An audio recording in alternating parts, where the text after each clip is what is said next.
everyone, this is Cinema. And this is Johannes. And you are watching Board Gaming Ramblings. And welcome back to Rambling Reviews, where we do shorter reviews of a couple of games in one video. Yes, so today we have 3 games for you. 3! And first off is Splendor Marvel. Yes. So, a lot of you have heard of original Splendor. And I also think I've heard of Marvel. Yes. Combine these two and you get Splendor Marvel. So this is basically Splendor with a Marvel theme and Marvel artwork, but you're also having a few extra elements like an era majority, for example, and a few criteria that you have to meet to win. So that is basically the differences. You have to be in it to win it. That's one of them. You have to be in the game. If you're not in the game, you cannot win the game. Yes, so what do you think of the game? Okay, so one thing. I actually think I enjoyed Splendor when we played Splendor. And this week for Keep or Call, I was thinking like, oh, we're going to play Splendor this week for the review. So let's go down and find Splendor so we can play that for the Keep and Call as well. And then we didn't own Splendor. No, I don't think we own it. We can't find it at least. And we don't have that many games or that many spaces where it can be. So it's not like, oh, we have lots of games on the in the attic or something. Because you really like Splendor. I think it's a good game. I can't remember getting rid of it basically. So I was surprised that we didn't own it. But Splendor was one of those games that when it came out just blew up. Yes. People are like all over that game, and I can see why. Because it's super simple, and especially talking about this one now because it is in the core the same game. Yes. It's super simple, and you get that great feeling of engine building. Like in the beginning of the game, you are scraping by to buy a single card, and like towards the end, you're just picking up cards, getting them for free because you own all the cards that you need to buy them. So if you don't know Splendor, that's very, very simply what you're doing, that you're taking gems, so different types. So on your turn, you can take different ones, or you can take the same. And then you use those gems to buy cards, and those cards have a gem on them. And then when you buy another card, you get a discount of that gem. So if I have 2 blue and 2 red, and I want to buy a card that costs 2 blue, 2 red, and a green, I only have to pay the green. And I get the card basically then almost for free. The gameplay is really solid in both Splendor and this. I think thematically, this is very well incorporated. I think like the gems that are Infinity Stones in this like scenario, it's really fitting. I think the artwork is amazing. I think this, if I would choose to play original Splendor or this is so fun because you, as a Marvel fan, you're sitting and looking at all these characters and I just think it's nice. I like that, absolutely. I think the 2 additions, one of them I like, and the other one I'm a bit unsure about. The one where you have to buy a level 3 card, I'm a bit unsure, like it's basically forcing you to do a thing. Because when you're playing normal Splendor, you mostly would like to buy a level 3 card because they give a lot of points, but you don't have to win. So this is more force, basically, forcing you to do that. But it's more thematically because to defeat Thanos, you need all of these Infinity Stones. He can't have a single one of them. So it makes more sense. I agree thematically, but I'm not sure it makes it for a better game. Yeah. But I do like now that there are adventure symbols on some of the cards. And if you have at least 3 and you have the most, you get this tile that has 3 points on it. But if somebody then gets more than you, you'll lose it. So that's kind of the area majority thing that you were talking about. Like you want to have the majority of that. And that, I think, was a nice addition to the game. Yes, a little extra to think about when you're choosing the cards. Should I try to go for the area majority or should I just do my own thing? So, anything you want to add, or should we do like some quick final thoughts, basically a couple of questions I have for you? Yeah. For the final thoughts, or do you have anything you want to add? I'm ready for the questions. The questions. They're not. I haven't planned this, but I'm just. What are the questions? Question number 1. Yeah. I had a question. Now I forgot it. Question number 1. Do you like Splendor? Yeah, I think Splendor is... These are not very good questions. Okay. I think Splendor is a neat game. I think I was the one who decided to call it when we got rid of it. Because I thought it was good and nothing more. Okay, now I have 2 questions for you. Yes. Question number 1. Yeah. What do you rate this game? I think I will rate this as a 7. It's a good game. Question number 2. What do you think I rate this game? 7. That's correct. Yes. Question number 3. Yeah. Do you want to keep this in the collection? If I should choose between this and original Splendor, I would keep this. If you already own Splendor and you love Marvel, this is also a really nice game. I think you're wanting to keep it. For me, I'm fine with both. Yep, I don't need it. I think it's fun. I think it's a 7. I like the game, but it's not one I need to own. I maybe we can like put it on the shelf and see if we don't play it in half a year. We will just. And we won't do that. So next year then basically. If we don't see a situation next year where we'll be like, oh, Splendor works perfectly, then we can get rid of it. Yeah. Or if we feel like it's too much on the shelf. Okay. Splendor. Next up we have the magnificent SNØ.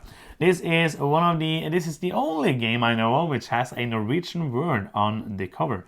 So SNØ is snow in... Snow. It was a very bad... Jon Snow. Snow. It's snow in English, basically. English, yeah. And it has this nice letter called Ö, which you don't have. You can't see it because it's so wide.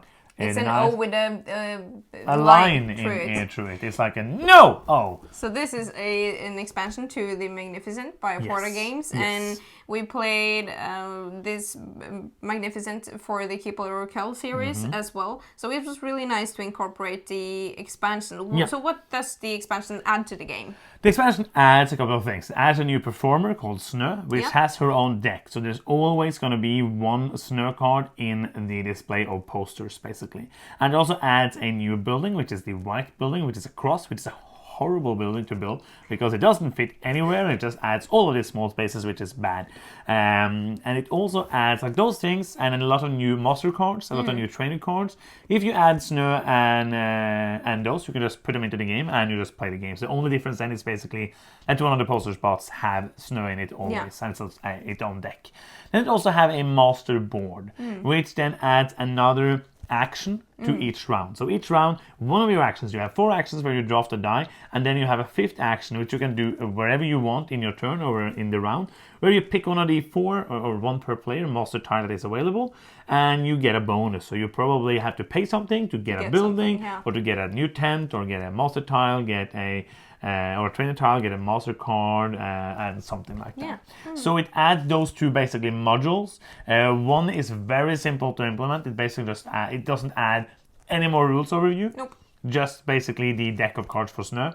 And then the other one adds a very tiny additional rule. Yeah, it makes the game slightly longer because you get 1 more turn, but that turn isn't necessarily the thinky turn. No. Do you get it? Yeah, absolutely. So it doesn't add more time, a little more thinkiness in terms of which tile you want to aim for, and also if I'm going to use my action now to draft that die that I really need, or if I should snag that master tile that also goes very well with my strategy. So I think that that the expansion adds just enough to make it interesting and adds something to get the game, but doesn't add a lot of hassle. It doesn't change up the game too much. It really fits in there.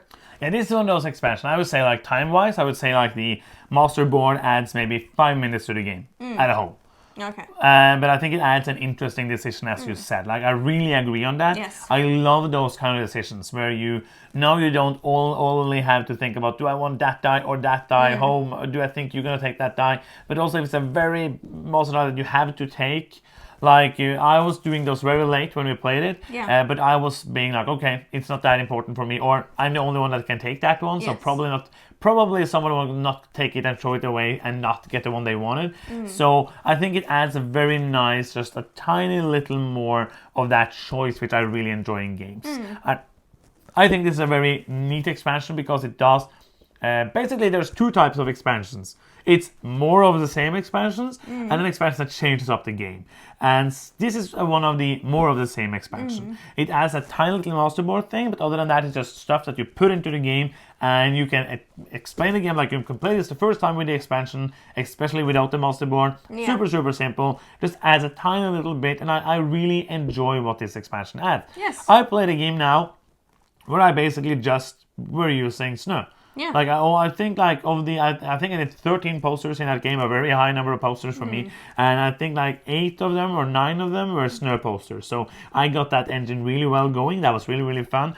And you can just do a little bit here and there. The new white buildings I think are nice. You have to build them with the white dice or changing the die to or a clear die. So what do you think about the expansion? I think it's cool that they incorporated like the Joker die, the clear dice to mean something more. Yeah. I think that is clever. I didn't go for any SNØ things when I played it now, but the master tiles I really incorporated into my strategy, and I thought it was really fun. So if I would play, and I'm going to play Magnificent again because it's a very good game. It is. I will always play with SNØ. Yeah.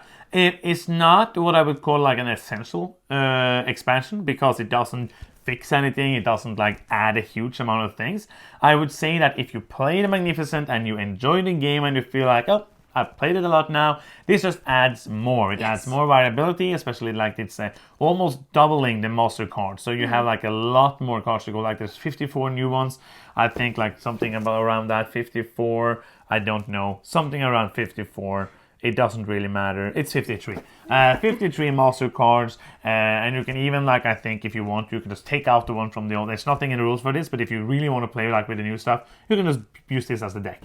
And you can get a lot of more variability in the scorings and all of that, which I think is really, really nice. Yeah, so, I'm happy about this. I think it's a great expansion. I don't think it's something that, I don't think you need to buy it with the game.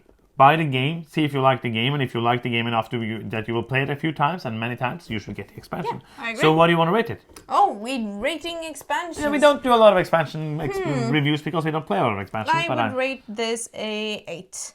It's a great expansion. It's not one of the best expansions ever. It's not essential, but I think it's a great expansion. I agree with you on that completely. It is, I've said what I meant. Buy it if you like the game, but you don't need it with the game. You get it. Next up, we have this weird little game called SNØ.MIcro Macro Crime City, and this is one I almost never heard of. I was just browsing Philibert, the French site. I think Asmodee owns them now. They own everything. And basically, I was browsing this site and I saw Macro Macro. I was like, haven't I heard about that somewhere? And I just picked it up because I like this kind of detective games. So what do you do in this game? This is basically Find Waldo, or Where's Waldo, or what is his name? Yeah, Waldo. I think in English. Yeah. And I like finding Waldo. It's like the same. You have this huge map where is the whole city with a lot of crime. There's a lot of horrible stuff happening in the city. This is the game. This is the I don't know if you see anything other than white, but this is basically the game. This is white noise. Okay. So in the game, you're trying to solve cases. And it's not like a screenshot of the city. It's a living, breathing thing. Yeah. So you can see like a person in one situation, and then you follow them up to another place, and he's in another situation. Maybe he's dead in the one space and he's alive in the next, or like previous. Probably possible. Yeah. It's not like a resurrection game. Yes. And there is very easy cases and there are more complex ones. So that is what you do in the game. Yeah, I would like. There's a couple of ways to play the game. You can play it like because there's a deck of cards, small deck of cards for each case, and you can turn over the card and you see what you're gonna do, and you see the next one, find this thing, and you find that. Turn it over to see, you found it. Or you can do like the advanced mode where you just turn over the first one and see what has happened, and then you try to backtrack or find out everything without really knowing what you're trying to find out. And I thought that was really, really nice. We played a couple of the easier one, and then we haven't played all of the 16 because we wanted to not to rush them, but actually enjoy them when we play them later, because I really enjoy this. One thing though, for me, I think it was very easy. I think it was super duper easy. Like it was fun, very fun. It was fun to sit there and like, oh, it's there. I really like that. But I would have liked it to be harder. We did one of the 4 stars. We're gonna try the 5 stars now. But 4 stars are the one there are the most of, and the one we did wasn't very hard. Yeah, I think we figured it out pretty fast. But we tried without the cards at first, and it didn't give us like the whole answer. We had to then go card by card to get the whole answer. So I think if you think it's too easy, then try doing it without the cards, because for us that gave an extra challenge. Absolutely. And when we thought we didn't have more to give, then we started like basically doing the recipe. And it's one of those games that has 15 to 45 minutes I have per case. I have no idea how you're going to spend 45 minutes doing one of those cases. Like the hardest one we did was 12 minutes.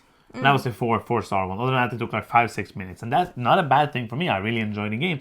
But I have no idea how you would spend 45 minutes. Then you would have to be like, maybe if you're a rat and you like have to walk around on the map. But I don't think anyone's gonna play this as being a rat. Because we are human beings. No, I find that very unlikely. I have one issue with this game, though. Okay. It is the spatial element of it, because you have this huge map, and that is fine. And it has to be a big city for it to be actually interesting cases, for people to move and things to happen and things to be a little harder than just in the same neighborhood. I get that, and I think the map aspect of it is great. I like the black and white. I think that is cool. But when we played it, you first sat on the opposite side of the table, and I didn't feel like you got much out of it. And when we were 3 players playing this game at the same like side of the board, we couldn't fit more people. I think if we were more people, that some people would have felt left out. It says 1 to 4 people. Luckily, on the box. it doesn't say like 1 to 8 or something. I think 1 to 2 would be the best. Yeah. 3 maximum. I think it's a great solo game. I feel like it's cool though to have a couple of sets of eyes to see different things and to search together and also to share these ideas, because you have to kind of, if you haven't seen it all or the case is a little vague, you have to kind of like do a little guesswork to what has happened, and that is more interesting if you have someone to cooperate with. So what do you want to rate this one? Oh, I really liked it. I really like the concept of it. I think it's a great concept. I'm going to rate it an 8. I'm going to give it a 7.5. It's a very good thing. Like, we're going to keep this and play the rest of them, and then probably going to lend it to somebody because it is a really cool concept, different, and I really enjoyed it. Yes. So that is 3 more games reviewed, and we hope you enjoyed it. That's the end of the video. Yes. If you are still here and you haven't subscribed, please do so. Now it's free. It's fun. It makes us happy like this. And if you enjoy what you do, you can go to patreon.com and help us out there. That would be amazing. It's really, if you can't do it, it's really affordable. No pressure. No. Absolutely no The pressure. content is free. If you like us a lot and you have the money to spare, it helps us out. We think you're awesome either way. Right? Every single one of you are amazing. Yeah. And that is the end of another video. So thank you so much for watching. I'm Johannes. I'm Cinema. And you've been watching Board Gaming Ramblings, and bye bye.